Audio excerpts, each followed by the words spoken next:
하나님이 하십니다. 우리 옆분과 인사 나눕니다. 참 잘 나왔습니다. 큰 은혜 받으시길 바랍니다. 자, 우리가 그 다윗의 일생에 대해서 지금 11번째 말씀으로 나누고 있습니다. 사실 다윗의 일생은 우리가 신앙생활 하는 데서 너무나 중요한 교훈들을 주고 있는 말씀이에요. 특별히 오늘 말씀도 그렇습니다. 우리는 다윗을 이야기할 때 성군이라 이런 표현을 씁니다. 또 하나님께서는 다윗을 내 마음에 합한 자라 이렇게 인정을 하셨고, 또 다윗의 후손으로 이 땅에 예수 그리스도 메시아가 탄생을 했습니다. 아브라함 이후에 가장 위대한 인물로 추앙받는 사람이 바로 다윗입니다.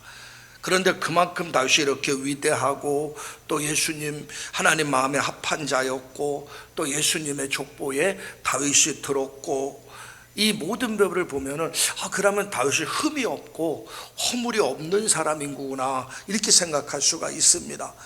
근데 우리가 지난주에 살펴본 것처럼 다윗이 흠이 없고 허물이 없는 사람이 아니고 너무나 나쁜 죄를 범한 사람이 바로 다윗입니다. 사무엘하 11장에 보면은 다윗은 우리아의 아내 밧세바를 범합니다. 그리고 우리아의 아내가 임신을 하니까 그것을 숨기기 위해서 우리아를 전쟁의 최전선에 보내서 고의적으로 죽게 합니다.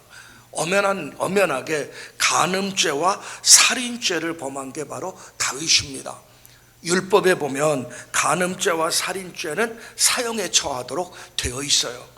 그런데 그렇게 간음죄와 살인죄를 범한 다윗인데 어떻게 다윗이 성군이 될 수 있고 내 마음에 합한 자가 될 수 있는가, 이 물음을 우리가 먼저 던지면서 오늘 말씀을 살펴봐야 됩니다. 일반적인 상식으로는 말도 안 되는 이야기입니다. 살인죄와 간음죄를 범했으면 당연히 거기에 합당한 처벌을 받아야 되는데, 그럼에도 불구하고 다윗은 그렇게 악한 죄를 범했음에도 불구하고 다윗은 하나님 마음에 합한 자라고 하나님이 공식적으로 인정을 했고, 그리고 다윗은 성군으로 인정을 받았다는 얘기예요. 물론 그 밑바탕에는 뭐가 있냐면은 바로 하나님의 은혜가 전제가 됩니다. 하나님의 은혜로 사악한 죄인이지만은 하나님께서 그 사람을 죄사함 받게 했고, 그에게 위대한 사람으로 하나님께서 만들어 가신 하나님의 은혜가 밑바탕에 깔려 있어요. 그렇지만은 하나님의 아무리 은혜를 베풀려고 해도 내가 제대로 반응하지 않으면 우리는 하나님의 은혜 안에 거할 수가 없는 겁니다. 그래서 오늘 말씀 같이 좀 생각해 보면서 은혜를 나누는 그런 귀한 시간이 되었으면 좋겠습니다. 먼저 첫 번째는 하나님은 다윗을 향한 변치 않는 사랑을 갖고 계셨어요. 이건 바로 언약의 사랑이라 이렇게 볼 수가 있습니다. 다윗이 무지막지한 죄악을 범했지만은 하나님은 결코 그를 버리지 않았고 그를 포기하지 않았습니다. 일반 사람들 같으면 그렇게 어마어마한 죄를 범했으면 피해버리고 가까이 하지 않고 그냥 처벌해버리면 됩니다. 그런데 인간의 사랑과 하나님의 사랑과 근본적인 다른 점이 있어요. 인간의 사랑은 조건적입니다. 그 조건이 변하면, 상황이 바뀌면 변할 때가 많아요. 그런데 하나님의 사랑은 조건적이 아니라 무조건적입니다. 조건 없는 사랑입니다. 그래서 하나님의 사랑은 영원히 변치 않는다는 거예요. 한번 선택했으면 그 사람이 아무리 죄를 범해도 그 사람을 버리지 않는다는 거예요. 때로는 경고하기도 하고 때로는 징계하면서 변화시킬지언정 그 사람을 버리지 않는다는 얘기입니다. 그렇기 때문에 다윗이 극악무도한 죄를 범했어도 그와 맺은 언약이 있기 때문에 하나님은 다윗을 버릴 수가 없는 거예요. 그래서 성경에 보면 사무엘하 7장 14절에서 15절에 보면 다윗 언약이 나옵니다. 저 말씀을 같이 한번 읽습니다. 시작. 나는 그에게서 아버지가 되고 그는 내게 아들이 되리니 그가 만일 죄를 범하면 내가 그 사람의 매와 인생의 채찍으로 징계하려니와 내가 내 앞에서 물러나게 한 사울에게서 내 은총을 빼앗은 것처럼 그에게서 빼앗지 아니하리라. 자, 분명히 말씀했죠. 그가 만일 죄를 범하면 내가 사람의 매와 인생의 채찍으로 징계는 하겠지만은 사울처럼 빼앗지는 않겠다, 이렇게 이야기하고 있는 겁니다. 징계할지언정 버리지 않는다는 약속이에요. 성경에 또 나옵니다. 히브리서 13장 5절에 보면은 내가 결코 너희를 버리지 아니하고 너희를 떠나지 아니하리라 하셨느니라. 분명히 성경은 말씀하고 있습니다. 하나님이 그 크신 사랑으로 다윗을 기다려 주셨다는 거예요. 다윗을 택한 하나님은 결코 다윗이 큰 죄를 범했을지라도 결코 그를 버리지 않는 거예요. 이게 바로 하나님의 사랑입니다. 나를 하나님의 자녀 삼으신 하나님께서는 내가 아무리 큰 죄를 범하고 내가 아무리 잘못된 길로 가도 결코 하나님이 나를 먼저 버리는 경우는 없어요. 끝까지 나를 사랑하시고 하나님께로 돌아오기를 원한다는 얘기입니다. 다윗이 엄청난 죄를 범했어요. 하나님은 다윗을 기다렸습니다. 얼마 동안 기다렸냐면 거의 1년 동안이에요.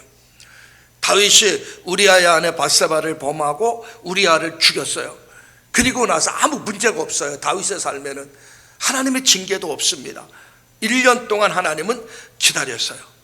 왜 그러냐면 스스로 죄를 깨닫고 회개하기를 원했어요. 다윗이 스스로 죄를 깨닫고 회개하기를 원해서 하나님은 1년 동안 기다리고 계셨습니다. 우리가 믿는 하나님이 이렇게 인격적인 하나님이세요. 그런데 안타깝게도 다윗은 회개하지 않아요.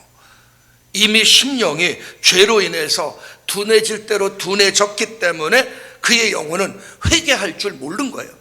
자기가 그렇게 엄청난 죄를 범했으면 회개해야 정상인데 회개를 할 줄을 몰랐다는 거예요. 그런데 하나님은 1년 동안 기다리고 계셨어요. 회개하기를 원했다는 겁니다. 다윗이 회개하지 않았지만은 하나님은 다윗을 버리지 않았습니다. 1년이 되었을 때 하나님은 나단 선지자를 다윗에게 보냅니다. 사실 나단 선지자를 통해서 하나님은 말씀으로 다윗을 경책을 합니다. 사실 나단 선지자는 참 대단한 선지자입니다. 다윗은 그 당시 절대 군주입니다. 그가 마음을 좀 악하게 먹으면 쥐도 새도 모르게 나단 선지자를 죽일 수가 있습니다. 그러나 나단은 하나님의 말씀을 붙잡고 다윗 왕에게 찾아가서 하나님의 말씀대로 그는 그의 죄를 지적을 해요. 나단 선지자를 통해서 죄의 지적을 할 때 나단 선지자는 먼저 지혜롭게 이야기를 합니다. 그게 바로 우리가 읽지 않은 12장 1절부터 4절까지의 말씀이에요. 부자와 가난한 집이 있는데 부자의 집에는 양과 소가 많이 있고 가난한 집에는 암양 한 마리만 갖고 있었어요. 그래서 어느 날 부자 집에 온 식구가 함께 먹고 마시는데 누가 찾아왔냐면 나그네가 부자 집에 찾아왔습니다. 그러니까 부자는 나그네를 접대를 해야 됩니다. 나그네를 접대하려면 자기 집에 양들이 많으니까 자기 집에 양을 잡아서 나그네를 접대하는 게 정상이에요. 근데 부자는 자기 집에 양을 잡지 않고 가난한 사람 집에 있는 양 한 마리를 그것을 뺏어다가 그것을 잡아서 그걸 갖고 요리를 합니다. 자, 이 이야기를 듣고 있던 다윗이 삼자의 위치에서 강하게 화를 냅니다. 그 말도 안 되는 거라고, 그 부자 나쁜 사람이라고, 죽일 놈 같다고 하면서 강하게 화를 내면서 하나님의 법에 따라서 4배를 보상해야 된다고 말합니다. 이게 바로 사람이에요. 사람들은 자기 죄에 대해선 관대해요. 그러나 다른 사람의 죄에 대해선 엄청나게 강한 잣대를 갖고 사람을 봅니다. 다윗이 자기가 우리아의 아내 빼앗았어요. 엄청나게 잘못된 거 아닙니까? 왕으로서 모든 걸 할 수 있지만은 우리아의 한 명밖에 없는 아내를 빼앗고 아내를 찾은 거는 지금 이 가난한 사람의 양을 빼앗은 부자와 다를 바가 없다는 거예요. 그래서 나단 선지자는 지혜롭게 부자와 가난한 사람의 예를 통해서 다윗의 죄를 지적하는 겁니다. 다윗이 부자의 행위가 잘못됐다고 강하게 진노할 때 나단 선지자가 다윗을 향해서 호통을 합니다. 7절에 보면 당신이 바로 그 사람이라고, 당신이 바로 그 사람이라고. 나단을 통해서 하나님의 메시지가 다윗에게 증거됩니다. 사실 우리가 성경 말씀을 쭉 보다 보면은 하나님은 당신의 자녀들이 범죄하고 곁길로 갈 때, 하나님 말씀에 불순종할 때, 어긋난 삶을 살아갈 때 하나님께서는 먼저는 기다리고 계셔요. 그리고 두 번째는 신사적인 말씀을 합니다. 그리고 세 번째는 그래도 말씀을 듣지 않고 말씀에 순종하지 않으면 하나님께서 다음 단계로 넘어가요. 징계가 올 수도 있고 고난이 올 수도 있고. 그러니까 가장 중요한 것은 스스로 깨닫는 것이 가장 중요합니다. 그리고 나서 스스로 깨닫지 못했을 때는 하나님께서 말씀을 통해서 직접적인 지적을 합니다. 너 그거 잘못됐다, 너 그거 죄다. 바로 다윗이 바로 그런 경우 아닙니까? 다윗이 잘못을 범하고 나서 1년 동안 하나님은 침묵하셨어요. 다윗이 스스로 회개하며 깨닫기를 원했습니다. 그 다윗이 회개하고 깨닫질 않아요. 그러자 하나님은 나단 선지자를 통해서 직접적으로 다윗을 지적을 합니다. 네가 나쁜 놈이라, 네가 죄를 범했다 하면서 직접적으로 지적을 해요. 만약에 다윗이 이때도 깨닫지 못했다면 이제 세 번째 단계로 하나님이 하겠죠. 근데 다윗의 위대성은 바로 이 나단 선지자를 통해서 주시는 하나님의 말씀을 딱 듣는 순간 그 말씀이 다윗의 가슴을 쳤다는 겁니다. 자신의 모습을 깨닫게 된 거예요. 자기가 엄청난 죄인이라는 사실, 엄청나게 하나님 앞에 잘못했다는 사실을 깨닫게 됩니다. 그래서 왕의 채통을 다 내려놓고 나단 선지자 앞에 무릎을 꿇고 내가 하나님 앞에 범죄했다고. 이게 13절의 말씀이에요. 13절 말씀을 한번 보시면은 다윗이 나단에게 이르되 내가 여호와께 죄를 범했다 하면서 눈물을 흘리면서 하나님 앞에 통곡하며 자신의 죄를 고백을 합니다. 예레미야서 23장 29절에 보면 여호와의 말씀이니라 내 말이 불같지 아니하냐, 바위를 쳐서 부서뜨리는 방망이 같지 아니하냐. 하나님의 말씀은 어떤 때는 불같이, 어떤 때는 방망이같이 우리의 심령을 치게 되는 거예요. 그래서 말씀이 내 속에 역사할 때 이런 뒤집어지는, 회개하는 역사들이 일어나는 겁니다. 다윗이 나단 선지자를 통해서 말씀을 딱 들을 때 그 말씀이 다윗에게는 빗으로 꽂혀버린 거예요. 그래서 다윗은 철저히 회개하며 자복을 했는데 어느 정도까지 하냐면 시편 6편 6절에 보면 다윗이 저렇게 고백을 합니다. 내가 탄식함으로 피곤하여 밤마다 눈물로 내 침상을 띄우며 내 요를 적신하이다. 나단 선지자가 이야기할 때 그때도 물론 통곡하며 회개했지만은 그리고 나서 다윗은 밤마다 눈물을 흘리면서 침상에 눈물이 적실도록 눈물을 흘리면서 하나님 앞에 통회하며 자백을 합니다. 자기가 행한 죄에 대한 자백도 하지만은 자기가 원죄를 갖고 태어나서 악한 본성이 있기 때문에 이런 잘못을 범했다고 하면서 악한 본성까지도 고백하면서 다윗은 하나님 앞에 자백을 합니다. 이것이 다윗의 위대성이에요. 다윗의 위대성은 바로 죄를 은폐하려고 하지 않았고 죄에 대한 지적이 왔을 때 즉각 하나님 앞에 회개를 했다는 거예요. 만약에 다윗이 죄를 은폐하려고 했다면 나단 선지자 그냥 죽여버리면 됩니다. 그러나 다윗은 그렇게 하지 않았다는 거예요. 선지자를 통해서 말씀의 지적이 올 때 모든 것 다 내려놓고 부복하며 눈물을 흘리며 통회를 했다는 겁니다. 하나님은 그런 다윗을 기뻐 받을 수밖에 없다는 겁니다. 사람들이 자신의 지위가 높아지고 여러 가지 조건이 갖춰지게 되면 은근히 교만해지기 시작합니다. 그래서 자신의 잘못을 시인하기보다는 핑계댈 때가 너무나 많아요. 다윗도 사실 핑계댈 일이 너무나 많습니다. 우리아의 아내 밧세바가 유혹해서 내가 이런 잘못을 범했다. 왕이면은 주변 나라에 주변에 많은 왕들이 있고 그들도 다 많은 후궁들이 있는데 이 정도 갖고 이것 갖고 그러냐고 하면서 스스로 변명하거나 핑계댈 수 있어요. 그러나 다윗은 변명하지도 않았고 핑계대지도 않았고 하나님의 말씀 앞에 딱 부복하면서 내가 잘못했다고 고백하며 고쳐나가는 다윗의 모습을 우리가 봐야 됩니다. 근데 이게 다윗만의 문제가 아니에요. 오늘 우리가 신앙생활에도 똑같습니다. 신앙생활하면서 우리도 말씀에 어긋나고 불순종한 삶을 살 때가 많아요.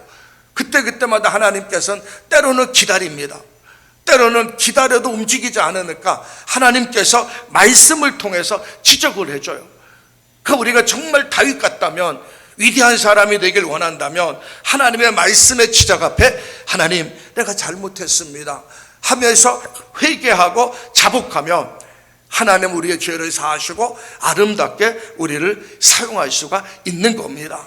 그래서 다윗이 말씀 앞에 반응한 것처럼 저와 여러분도 늘 하나님의 말씀 앞에 반응하시기를 주의 이름으로 축원합니다. 그럴 때 내가 사는 거예요. 성경에 보면 다윗과 사울의 이야기가 나옵니다. 다윗과 사울의 차이는 사실 죄를 경중을 따져보면은 다윗이 더 큰 죄죠. 왜냐하면 살인죄와 간음죄를 범했기 때문에. 사울은 살인죄 범한 것도 아니고 간음죄 범한 것이 아닙니다. 사울이 잘못한 것은 블레셋과의 전쟁에서 블레셋 사람들이 쳐들어오니까 너무나 다급하니까는 사무엘 선지자를 초청을 합니다. 그러나 사무엘 선지자가 오지 않으니까 자기가 임의로 제사를 드려요. 첫 번째 잘못이 그거예요. 왕이라도 제사는 제사장이나 선지자가 인도해야 되는데 사울은 자신이 죄를 범합니다. 그런 사울의 모습을 보면서 하나님은 왕으로 세우는 것을 후회해요. 이렇게 사울이 자신이 제사를 범한 이유는 뭐냐면 교만하기 때문에 그래요. 왕이면 무엇인지 다 할 수 있다는 그 착각이에요. 그러니까 사울의 죄는 뭡니까? 교만의 죄입니다. 자, 하나님께서 사울의 그 모습을 보면서 왕으로 세움을 후회했어요. 그리고 하나님께서 다시 사울에게 기회를 줬어요. 기회를 줬는데 뭔 기회를 줍니까? 아말렉 족속을 진멸하라는 기회를 줬습니다. 그런데 사울은 아말렉과 전쟁에서 진멸하지 않고 좋은 것들을 빼돌렸어요. 그때 하나님께서 선지자를 통해서 이야기합니다. 너 이 양과 소의 울음소리가 들리는데 이게 뭔 소리냐? 그랬더니 사울이 뭐라고 표현합니까? 하나님께 제사 드리려고 백성이 좋은 것을 빼뒀다, 이렇게 이야기합니다. 쉽게 말하면 핑계거리죠. 블레셋과의 전쟁에서 사무엘이 늦게 왔을 때 왜 당신은 제사를 드렸냐고 책망을 했을 때 선지자가 늦게 와서 제사를 드렸다고 핑계를 댔습니다. 또 아말렉 족속을 할 때도 또 핑계를 댄 거예요. 하나님 앞에 제사 드리려고 좋은 걸 빼돌렸다고. 그러니까 사울은 하나님의 말씀의 지적 앞에 정직하지 않았고 진실하지 않았고 핑계거리만 계속된 겁니다. 그래서 아말렉 족속 진멸하는 명령에 불순종했을 때 하나님은 사울을 세운 것을 후회했다고 하면서 버린다고 공식적으로 선언하게 됩니다. 오늘 우리가 신앙생활하면서 어떤 사람은 다윗처럼 다윗의 길을 걸어가는 사람이 있어요. 어떤 사람은 사울처럼 사울의 길을 걸어가는 사람이 있습니다. 누구나 똑같은 죄인이기 때문에 그래요. 그러나 다윗의 길을 걸어가는 사람이 뭡니까? 하나님의 말씀 앞에 반응하고 결단하고 순종하면 다윗의 길을 걸어갈 수 있는 것이고, 사울의 길을 걸어가는 사람은 하나님의 말씀할지라도 변명되고 핑계대고. 오늘날 우리가 너무나 많은 변명의 시대에 살고 있지 않습니까? 내가 바빠서 피곤해서 육신이 약해서 환경 때문에 뭐도 못한다고 이야기합니다. 하나님께서 우리에게 강하게 말씀해서 기도하라고, 그러면 피곤해서 바빠서, 성경 읽으라고 피곤하고 바빠서, 이러면서 늘 핑계대면서 그때 그 상황들을 모면하면서 지나갑니다. 하나님은 결코 그것을 원치 않아요. 그러므로 저와 여러분들 말씀 앞에 반응하시고 움직여 나가시기를 주의 이름으로 축원합니다. 성경에 보면은 베드로와 가룟 유다를 비교해도 똑같습니다. 동일한 원리를 발견하게 됩니다. 가룟 유다가 예수님을 배반하고 의삼십에 팔았어요. 그것도 엄청난 큰 잘못이죠. 그러나 베드로도 주님의 경고 앞에 예수님을 2번 부인하고 3번째는 저주하면서 부인을 했습니다. 그런데 베드로는 누가복음 22장 61절 62절에 보면 주께서 돌이켜 베드로를 보시니 베드로가 주의 말씀 곧 닭 울기 전에 내가 3번 나를 부인하리라 하심이 생각나서 밖에서 심히 통곡하니라, 이 말씀이 나옵니다. 말씀이 딱 들려졌을 때 그 말씀이 생각이 난 거예요. 그리고 통곡하고 변화받아서 수제자로 사용될 수가 있었던 겁니다. 오늘 참 안타까운 것은 죄에 대한 정직함이 우리 속에서 사라지고 있다는 거예요. 죄, 하나님의 말씀 앞에 합리화시키고 핑계대고 죄의식을 느끼지 못할 때가 너무나 많다는 겁니다. 하나님은 그런 자를 싫어하십니다. 하나님의 말씀 앞에 우리 반응하면서 결단하고 회개하고 하나님 앞에 서시기를 주의 이름으로 축원합니다. 성경, 우리 미국의 22대 대통령이 클리브랜드 대통령입니다. 이 클리브랜드 대통령은 아주 유명한 일화가 있어요. 이분은 청소년 시절에 방탕과 갈등의 세월을 보냈습니다. 날마다 나쁜 친구들과 어울려서 골목을 누비며 술 마시고 행패하면서 삶을 살았습니다. 자, 그런데 어느 날 또 친구들과 술을 마시고 2차를 가고자 가는데 어느 교회당 앞을 지나가게 됩니다. 근데 그 교회당 앞에 벽에는 현수막이 하나 붙어 있는데 이런 말씀이 붙어 있었어요. 죄의 싹은 사망이라, 하나님의 은사는 그리스도 예수 안에 우리 주 안에 있는 영생이라. 그 말씀을 딱 보는 순간 가슴에 비수처럼 꽂힌 거예요. 죄의 싹은 사망이라. 마음에 찔렸어요. 친구들의 손을 뿌리치고 그는 교회 안으로 들어갔습니다. 그날 밤 말씀을 듣고 회개하여 새 사람이 됩니다. 자, 그리고 그가 그로부터 30년이 지난 뒤에 미국의 대통령으로 취임하게 됩니다. 근데 바로 그날 대통령이 취임하는 그날 한 사형수가 있었는데 이 사형수가 형장의 이슬로 사라집니다. 근데 이 친구가 이슬로 사라지면서 그렇게 이야기합니다. 클리브랜드는 옛날 내 친구였는데, 젊은 시절 똑같이 방탕의 삶을 살았는데 클리브랜드는 하나님의 말씀 앞에 반응해서 성전에 들어가서 회개하고 새로운 사람이 되었고, 또 다른 한 친구는 그 말씀을 무시하고 자기 방식대로 살아가다가 그는 결국은 죄를 범하게 되고 사형수로 인생을 마치게 된 거예요. 두 갈래 길에서 이렇게 갈라진 것을 보게 됩니다. 저 여러분들은 늘 하나님 안에서 말씀 안에 반응하면서 하나님 앞에 서시기를 주의 이름으로 축원합니다. 자, 이제 오늘 본문에서 다윗이 처절할 만큼 통회자복을 했어요. 너무 철저하게 통회자복을 한 다윗에게 하나님께서는 큰 은혜를 베풀어 주셨습니다. 근데 하나님의 베풀으신 은혜는 두 가지입니다. 하나는 사죄의 은혜, 또 하나는 징계의 은혜. 이 두 가지를 다 보셔야만이 이 말씀이 내 것이 될 수가 있습니다. 자, 오늘 본문에서 보면 먼저 나단 선지자가 죄를 고백하는 다윗에게 전해준 하나님의 말씀이 나와요. 그게 13절 말씀입니다. 13절에 보면 나단 선지자가 그렇게 이야기하죠. 나단이 다윗에게 말하되, 화면 띄워주세요. 나단이 다윗에게 말하되 여호와께서도 당신에게 당신의 죄를 사하셨으니, 저기 나오죠. 다윗이 나단에게 이르되 내가 여호와께 죄를 범죄하였나 하며 나단이 다윗에게 말하되 여호와께서도 당신의 죄를 사하셨다. 자, 분명히 말합니다. 당신의 죄를 사하였고 당신이 죽지 아니하려니와 분명히 말씀했어요. 자, 다윗은 간음죄와 살인죄를 범했습니다. 간음죄와 살인죄는 율법에서 사형입니다. 그런데 성경은 뭐라고 이야기합니까? 하나님이 사죄의 은총을 베풀어 주셨어요. 죽지 않는다, 결코 죽지 않는다고 하나님이 선언했습니다. 회개하고 난 뒤에 다윗은 하나님의 죽지 않는다는 선언, 죄 사해 주었다는 그 선언을 듣고 큰 기쁨을 회복했고 구원의 감격이 회복됐다는 겁니다. 그가 회개하지 않고 지난 1년 동안 삶을 살았을 때 그는 얼마나 괴롭고 얼마나 고통스러웠냐면 성경에 보면 나옵니다. 시편 32편 3절 4절 말씀, 시편 32편 3절 4절 말씀 화면 띄워주세요. 자, 저 말씀 같이 한번 읽습니다. 시작. 내가 입을 열지 아니할 때 종일 신음하였으므로 내 뼈가 쇠하였도다.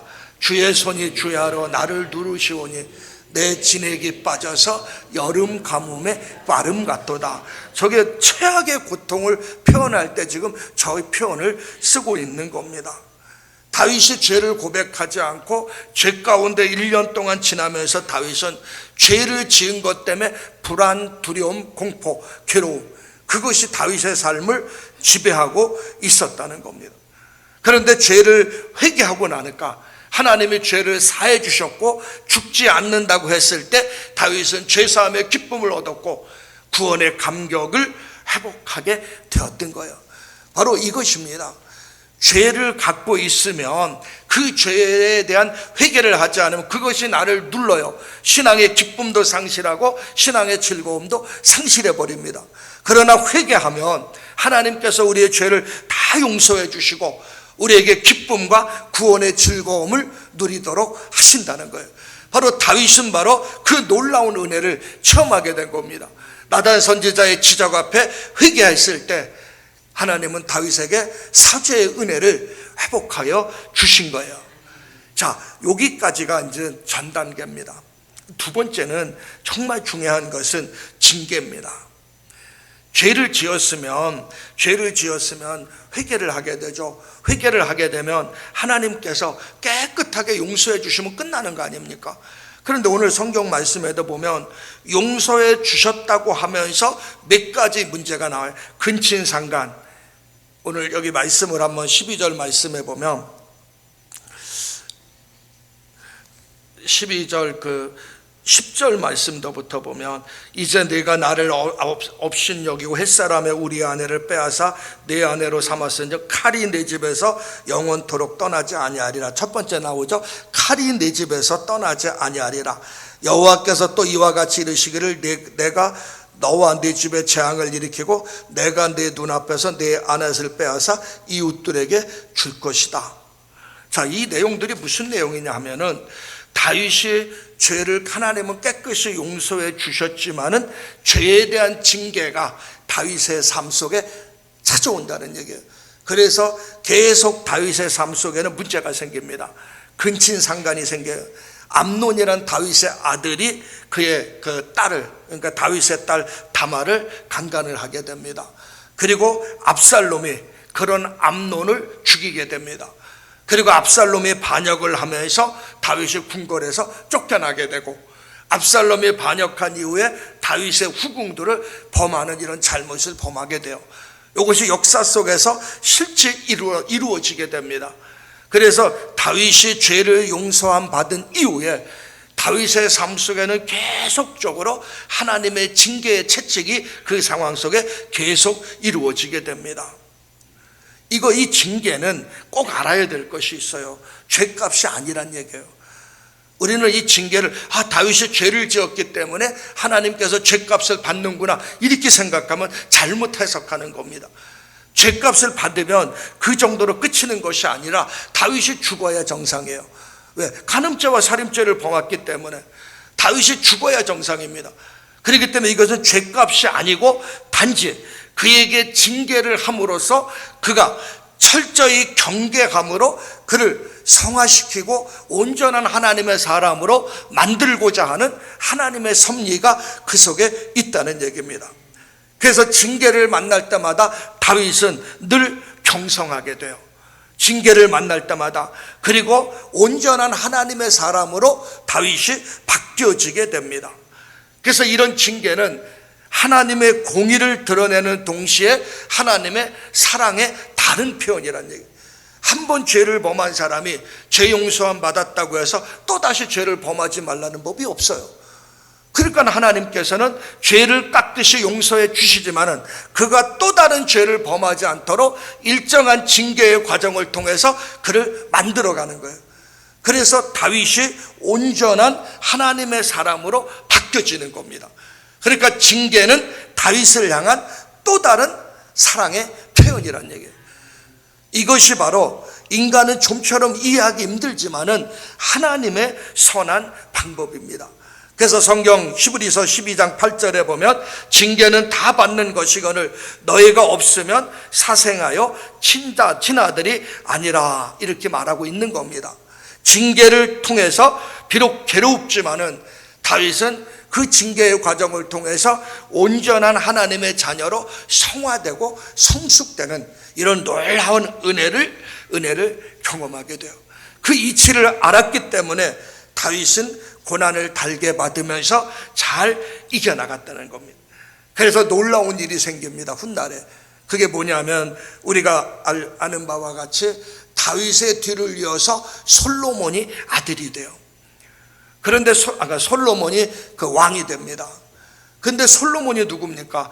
다윗과 밧세바의 관계 속에서 태어난 사람이에요. 그 어떻게 솔로몬이 왕이 될 수가 있습니까? 정식적으로 다윗의 아들들, 왕비의 몸으로 출생한 아들들이 있는데 어떻게 솔로몬이 아들이 될 수가 있어요? 말도 안 되는 내용입니다. 근데 하나님께서는 다윗과 밧세바 사이에서 태어난 솔로몬이 왕위를 계승할 수 있도록 하나님이 허락하셨다는 거예요. 왜 이것이 가능하냐면 그 다윗이 죄는 용서함 받았지만 징계의 과정을 통해서 하나님의 사랑을 깨닫고 온전한 하나님의 사람으로 변화됐을 때 하나님께서는 다윗의 뒤를 이어서 솔로몬을 왕으로 세우신 겁니다. 하나님은 저와 여러분들이 구원받고 그냥 천국 가길 원치 않아요.